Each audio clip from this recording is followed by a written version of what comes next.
प्रधानमंत्री नरेंद्र मोदी आज 2 दिवसीय दौरे पर नेपाल जाएंगे। पीएम मोदी का यह नेपाल दौरा दोनों देशों के रिश्तों में आई खटास कम करने के लिहाज से बहुत ही अहम माना जा रहा है। 4 साल में पीएम मोदी का ये तीसरा नेपाल दौरा है। हालांकि केपी ओली शर्मा के प्रधानमंत्री बनने के बाद ये पीएम का पहला दौरा है। पिछले महीने ही नेपाल के पीएम केपी ओली भारत आए थे। वैसे तो पीएम का यह दौरा धार्मिक माना जा रहा है, लेकिन चीन की नेपाल में पहुंच को कम करने की कोशिश में पीएम का दौरा बेहद खास है। साथ ही जल विद्युत परियोजना अरुण 3 के पास ब्लास्ट और नोटबंदी के वक्त बंद हुए नोट जैसे मसले बड़ी चुनौती हैं, जिस पर चर्चा हो सकती है। अपने इस 2 दिनों के दौरे में पीएम मोदी कई कार्यक्रमों में भी शिरकत करेंगे।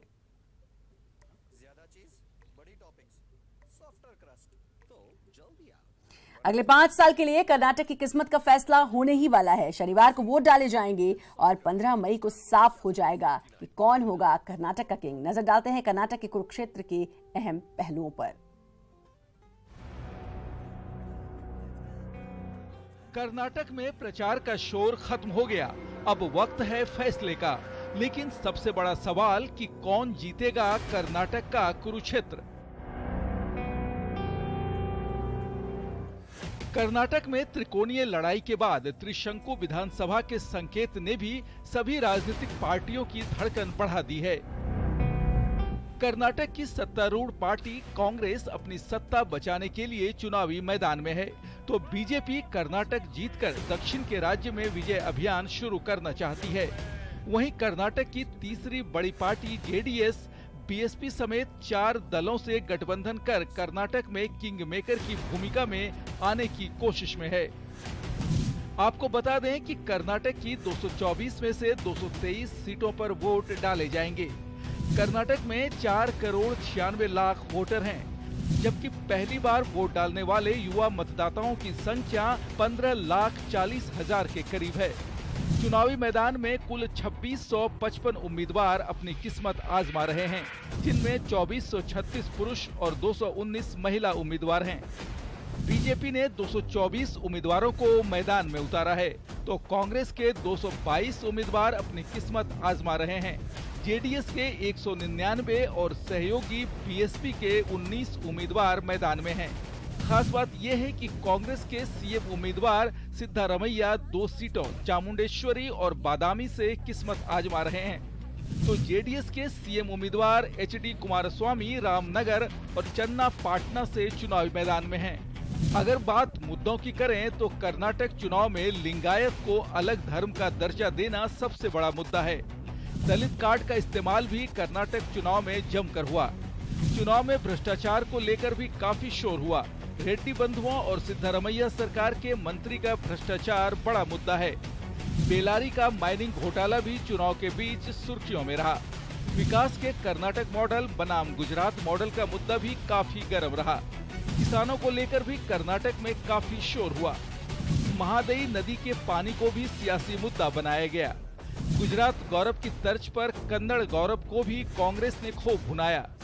बेंगलुरु शहर में पानी और सफाई के मुद्दे के साथ ही बेंगलुरु की जनता का घोषणा पत्र भी काफी अहम है। बात अगर 2013 के चुनाव की करें तो 224 सीटों वाली कर्नाटक विधानसभा में कांग्रेस ने 36% वोट के साथ 122 सीटें जीती थी, तो बीजेपी करीब 20% वोट के साथ 44 सीट जीतने में सफल रही थी। वहीं करीब 20% वोट के साथ जेडीएस ने 40 सीटें अपने नाम की थी। हालांकि इसके बाद 2014 में लोकसभा चुनाव में यहां बीजेपी ने बड़ी सफलता हासिल की थी। अब देखना होगा कि इस बार कर्नाटक की जनता का मूड क्या है। Bureau report, news 18 network.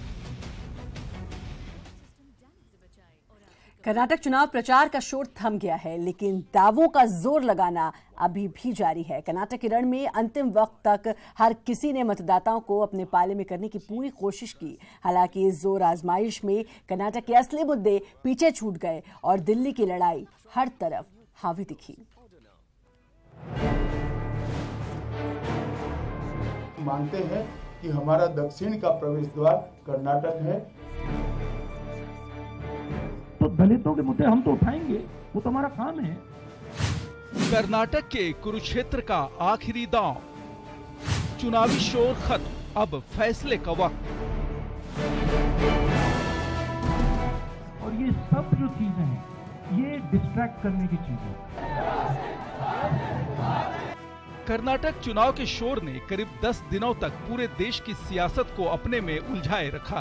Karnataka जीतने के लिए पीएम ने ताबड़तोड़ करीब 21 रैलियां की, तो अंतिम दिन नमो ऐप के जरिए कार्यकर्ताओं से मुखातिब भी हुए। वहीं बीजेपी के अध्यक्ष अमित शाह पिछले कई हफ्ते से कर्नाटक में रोड शो और जनसंपर्क करते रहे।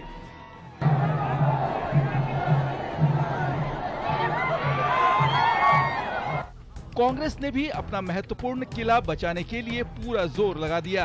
अध्यक्ष राहुल गांधी और सीएम सिद्धारमैया ने प्रचार की कमान संभाली, तो सोनिया गांधी भी करीब 2.5 साल बाद पहली बार चुनावी रैली करने उतरी।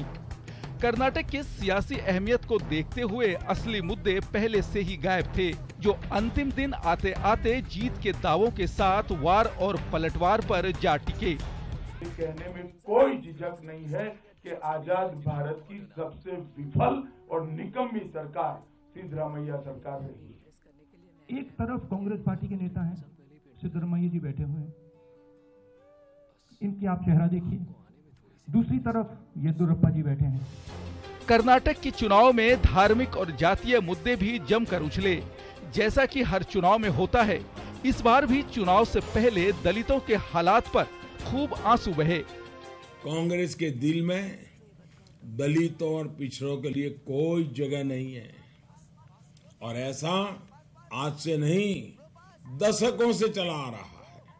हमने कहा है कि दलितों को मारा जा रहा है, पीटा जा रहा है, कूटा जा रहा है, दबाया जा रहा है। रोहित वेमुला खड़ा होता है, कहता है मुझे शिक्षा चाहिए, उसको कुचल के मार दिया जाता है। चिट्ठी जाती है, उसको दबा दिया जाता है। नरेंद्र मोदी जी के मुंह से एक शब्द नहीं निकलता है। कर्नाटक चुनाव ने मुद्दों को पीछे छोड़कर व्यक्तिगत हमले वाली सियासत भी देखी। यूपीए चेयरपर्सन सोनिया गांधी पर पीएम के व्यक्तिगत हमले से आहत राहुल गांधी ने उस सोच पर करारा हमला किया कि बेटे से कुछ होना नहीं है, अगर कर्नाटक में मां को ले जाओ, वो जाकर के कुछ करे तो शायद जमानतें बच जाए। My mother is Italian. My mother has also lived larger part of her life in India. She's more Indian than many Indian people I see. My mother has sacrificed for this country. Delhi की लड़ाई ने कर्नाटक को मुद्दों से भटकाने में कोई कसर नहीं छोड़ी।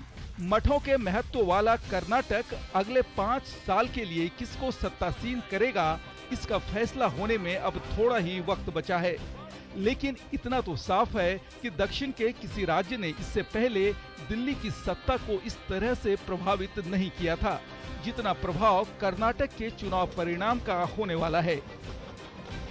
Bureau report, news 18 network.